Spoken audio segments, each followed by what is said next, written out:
let's talk about Genesis chapter 40 and 41. Oh, there's some amazing stuff in here. Like I say, every word in the Bible is prophecy. But let's get into this. All right. This is where Joseph interprets their dreams in the prison, right? And and in 41 it's where he interprets the Pharaoh's dream. But let's talk about the chief baker. The chief baker, what does he do? He bakes baked goods, right? And Jesus is the bread of life. And he represents Jesus' body. You see, Joseph tells him that he's going to be hung on a tree and the birds are going to peck away his flesh, right? So he's representing Jesus' body. And then the chief butler, what does he do? He's the cupbearer, right? He squeezes the grapes, which represent blood, into Pharaoh's cup. So he represents Jesus' blood. And, what happens to the chief baker? He gets hung on a tree, right? And then the chief butler, he gets restored to his position.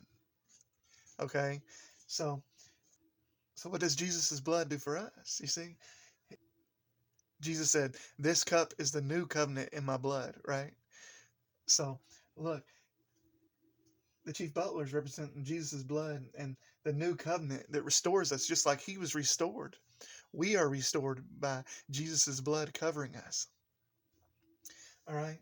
Then in chapter 41, it starts off like this.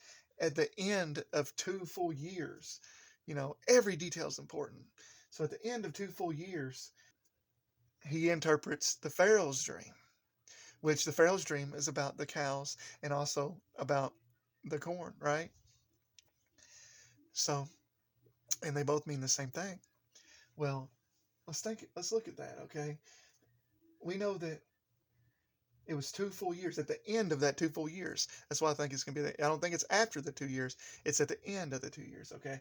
So that represents the 2,000 years from when Jesus died on the cross. You see, he interprets those dreams about Jesus dying on the cross. And then he interprets the Pharaoh's dreams about what's coming.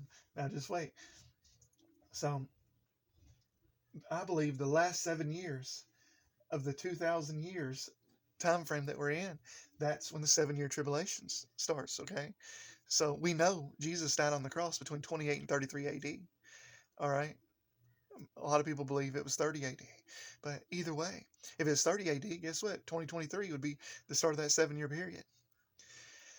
Now, let's talk about the Pharaoh's dream. 7 good ears come up on one stalk. All right? The 7 ears represent, the church, right? Okay? Then the one stalk represents Jesus because we come up in Jesus, right? 7 good ears come up in one stalk. That's the way it's phrased. Okay? We say rapture? Then 7 withered sprung up after them, which I believe is the left behind church. Okay? That comes out of the 7 year tribulation. So think about that. I love you guys. Have a nice day.